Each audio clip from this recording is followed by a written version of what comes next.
prefeita, ilustre senhor Ramon Costa, presidente da Fundarc, professor Getúlio, diretor do museu, me foi dada a incumbência, em nome da família, de trazer aqui a homenagem prestada, que foi prestada ao nosso pai, há 35 anos atrás, o nome, o empréstimo do nome ao Museu Municipal.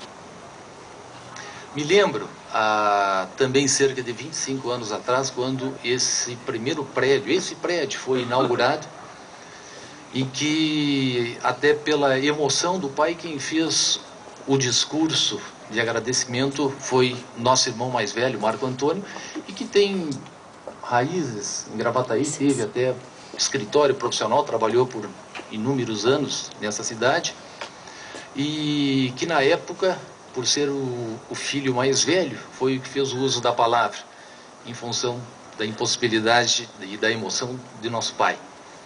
E hoje foi me dada essa incumbência. Não vou abusar, o tempo é frio, né? Aqui a gente já se elogia as pessoas, os munícipes que estão aqui presentes, por terem se deslocado de suas residências para prestigiar o evento.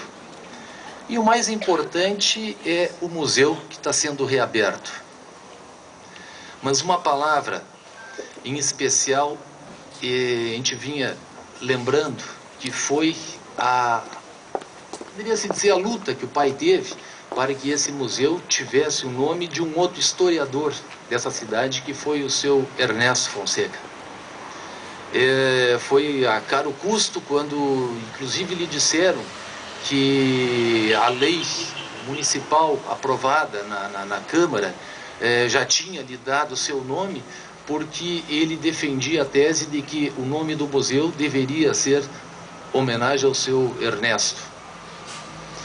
Me lembro de o pai, embora tenha nascido aqui, ele a maior parte da vida esteve fora de Gravataí, mas sempre foi o embaixador dessa cidade. Daqui saiu, esteve alguns anos em Santa Maria, morou em São Leopoldo, mas não havia final de semana. E aí, quando me lembro, guri, a gente saía, vínhamos de São Leopoldo, e era quase todo final de semana o pai estava em Gravataí.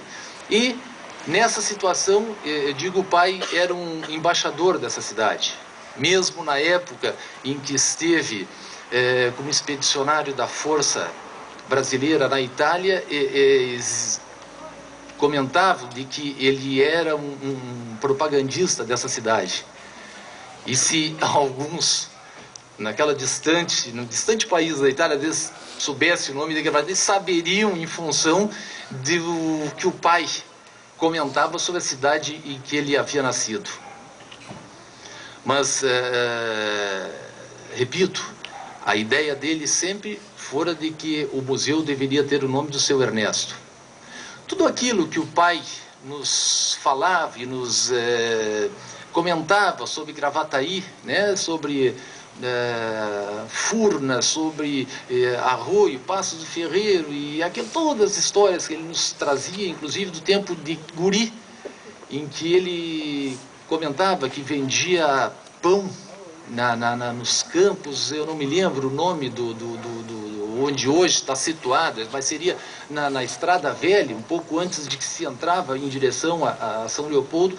Ele fazia o comentário de que ali ele teria iniciado essa atividade de vender, e dizia que mesmo sem conhecer dinheiro, nunca tinha sido enganado pelas pessoas a quem ele vendia pão. Então, isso era a imagem que sempre ele trazia, e as histórias que nos contava de Gravataí. Então, isso tudo que ele nos passava, com certeza ele também teve esse ensinamento do seu Ernesto, que era a pessoa que forneceu esses dados, e que tinha muito, e repassou a ele todos os arquivos que possuía. Por isso que nós, da família, sempre escutamos isso, que ele dizia que a homenagem deveria ser do museu em nome do seu Ernesto. Registro isso porque é importante, mas nós E a mãe não pode estar presente aqui por problema de saúde. Amanhã ela estará completando 87 anos e tem um problema sério de saúde, senão estaria aqui conosco, como esteve, aliás, há 25 anos atrás, quando aqui foi inaugurado. Então, em nome da família, nós agradecemos esse momento, o evento, e a obra é muito bonita. Eu acho que o principal é isso, é saber que Gravataí volta a contar com um museu para poder dali fazer a história para os alunos, para as crianças, aquele pessoal todo que não teve pessoas com idade que pudessem lhe trazer notícias e memória de Gravataí. E por isso, o principal é isso. Parabéns à Prefeitura Municipal, e a cidade está também de parabéns em função da reinauguração do museu que leva o nome de nosso pai. Muito obrigado.